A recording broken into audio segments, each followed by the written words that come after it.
Drawing Stories from Nature, a mixed media staged reading from the book Taking Refuge on the Oregon Coast by Susan Dimock. Like night and day, the sun rises over abandoned beach bluff. Sea stacks are anointed with light. Darkness slips away, cloaking massive sentinels in a sheet of gold announcing a new dawn. The tide flows out, swirling around the pillars, creating boats and tidal pools are windows to secrets beneath the shore. Shapes made of stone, blue sky, and clouds fill the salty pools with shimmering reflections.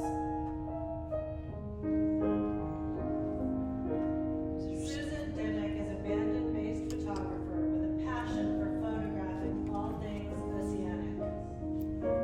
She is a retired licensed clinical social worker whose job was one that entailed drawing life stories from individuals and families in an office setting. She has transferred those skills to drawing stories from nature in the wild. As far back as I can remember, I hungered for that elusive thing that people refer to as their passion. Something that keeps them up at night, scheming and dreaming, and awakens them at the crack of dawn with anticipation. Today, I recognize that while simply living life, that seemingly elusive passion had gradually and silently seeped into my bones. 20 years ago, both of us feeling restless, my husband Steve and I left our agency social work careers. We relocated to Bandon and purchased a small roadside motel. While my husband ran our new business, I opened a private practice in the historical port building overlooking the bay. During precious periods of free time, we explored coastal shores adorned with immense ocean sculpture, bejeweled with wildlife, known as Oregon Island's National Wildlife Refuge. Not surprisingly, before long, this wildlife habitat became my personal place of refuge as well. While at work in my office, too often, I found myself impatiently looking out at the birds and the evening clouds in the sky. I realized I longed to be physically immersed among the clouds and wildlife by the shore beyond the bay, dreaming and scheming that I might delve into my love for photography more earnestly. I decided to close the doors to my therapy practice.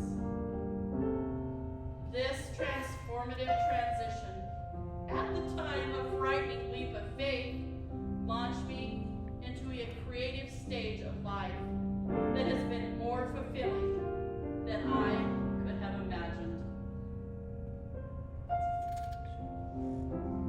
This is a universal story of beauty and of bounty, but it is also a very personal story.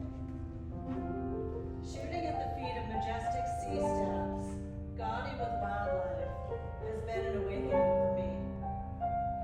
Here, throughout inevitable peaks and valleys of life, I found healing, solace, and joy.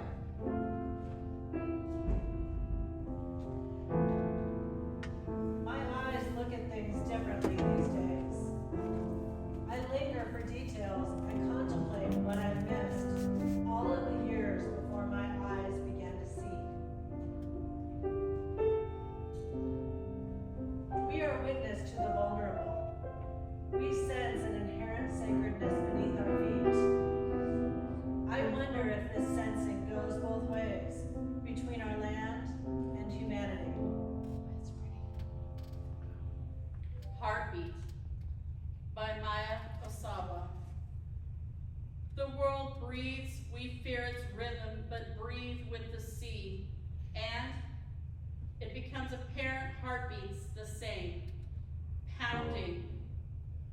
current as salt preserves a moment imprinted in sand. Air, waves retracting in embrace, exchanging now for now. Escapes, moving together, one falters without the other. You and me and the sea.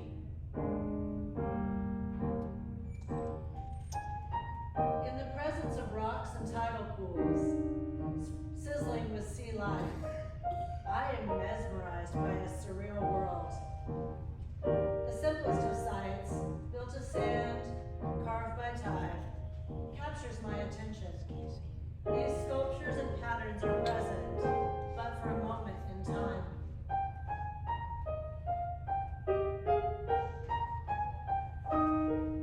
Do I have a fascination, even obsession with kelp? I do. Kelp beds are secret ribbon forests of the sea. Picture a day when my husband and I are kayaking off the coast of Port Orford. We are literally floating atop a bulbous dense bed of kelp, suspended at sea, embraced by a garden of silk strands. We sway back and forth with the tide. I feel connected to the vast ocean beneath me.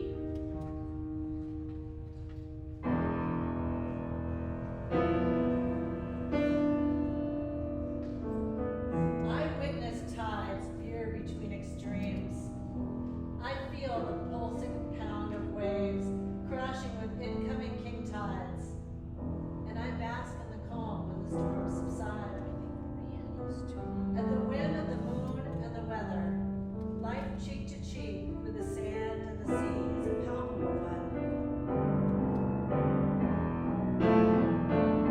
King tide evokes exhilaration. Waves encroach upon the shore. They call out, beware, claiming their territory once more.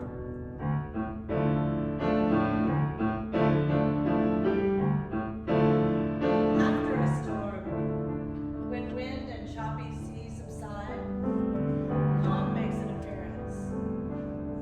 My caution softens. I draw closer once more, eager to see what remains upon the shore.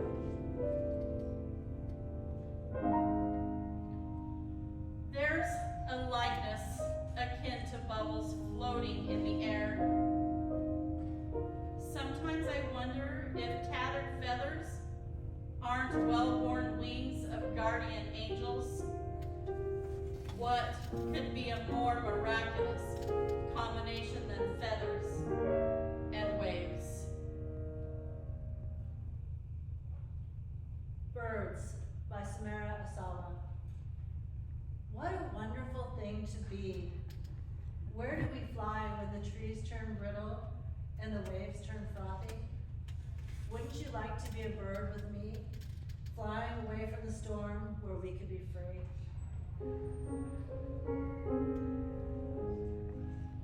A sea stag bends down as if to whisper a secret to the mud-like sand at water's edge. I have become accustomed to walking among these giant sea stags. One time, when I returned from a long trip and went for a walk on the beach, I had the profound realization that I'd missed these stone statues beyond what I could have imagined. And I remember thinking that they are truly like old friends to me.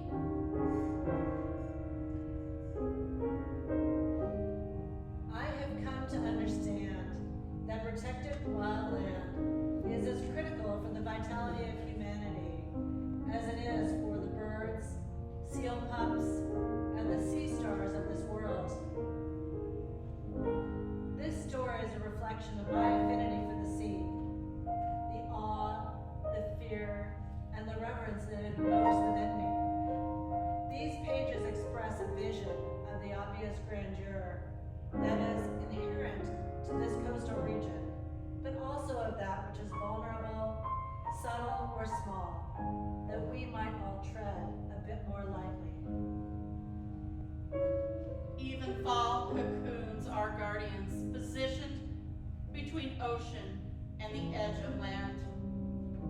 In absence of the sun, moon sways a lantern overseeing the tide.